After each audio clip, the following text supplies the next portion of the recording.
إِنَّا أَعْطَيْنَاكَ الْكَوْثَرِ. We've given you the greatest, the most abundant good. Husband and wife, many a times, the devil tries to bring them apart, rip them to pieces for nothing, for no reason. Sometimes it's because we become impatient with one another. We live with one another. This is why the Prophet, peace be upon him, says, خَيْرُكُمْ لِأَهْلِهِ. If you want to know the best from amongst you, he who is best to his wife and his family members. The same applies to a female. She who is best to her husband and family members. If your husband or your wife or your family members can bear witness that you are a very good person, then indeed you are good, because you live with them 24/7. What's the point of your neighbors and your workmates and others thinking, wow, what a gorgeous man, what a lovely person he is? That's because you go to work, you smile, because you're being paid to smile. You work so nicely, you're so kind to your bosses and everyone because you're being paid to do that. Some wives wouldn't mind paying their husbands to see that smile, because we don't smile sometimes. We come into the home, we throw everything onto one side, we sit in front of the television with our newspapers, and we're being spoken to, and we're just saying, yes, yes, until they might even ask us, are you a fool? And you say, yes. This is the type of behavior we have sometimes. We don't even know what they're saying. Yet, someone phones you from work, full concentration on the phone call. What is this? Is this not a double standard relation? Did we not understand that we are working in order to enjoy our life, our married life? We are not married in order to enjoy our working life. People have turned the tables. And this is why if your work is coming and interfering with your marriage, you'd rather leave your work than to end your marriage. We need to know this. Because if we are going to leave our marriages in order to make our work work, we will end up leaving every marriage we are in. No one wants to marry a person who's married to his job. We ask the Almighty to grant us understanding.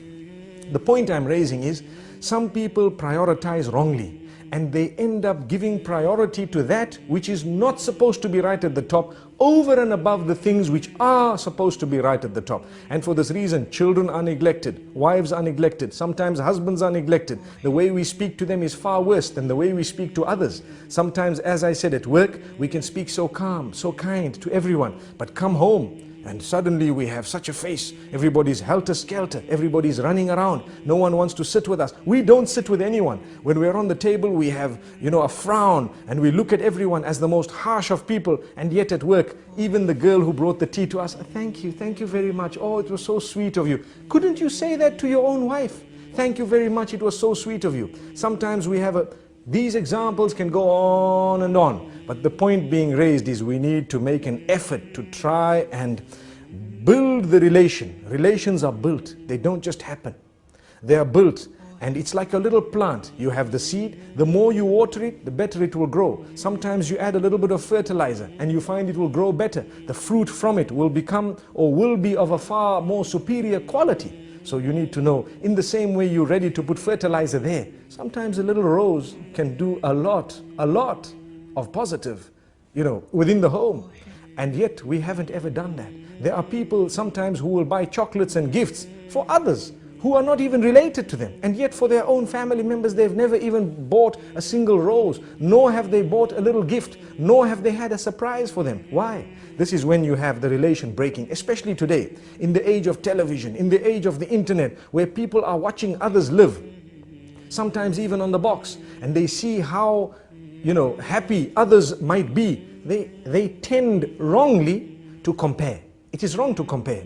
It is in fact almost detrimental to compare your marriage to those who might appear to you to be happier than you. But people are doing it.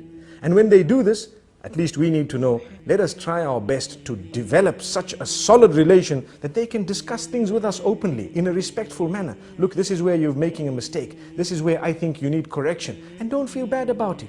Take it. Some men think that we don't want to be corrected, and the same applies to some females. And this is husband and wife. We are supposed to be the closest, and yet we can't even communicate.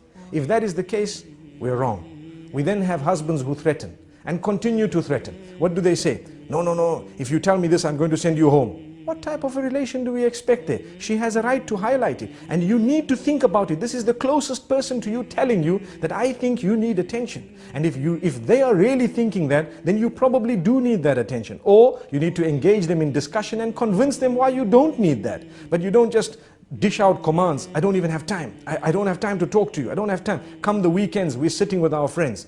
Well, why did you get married? You have a wife, you have children. These are the first order of your friends. This is the most intimate circle. If you are not prepared to spend time with them, then how do you expect the marriage to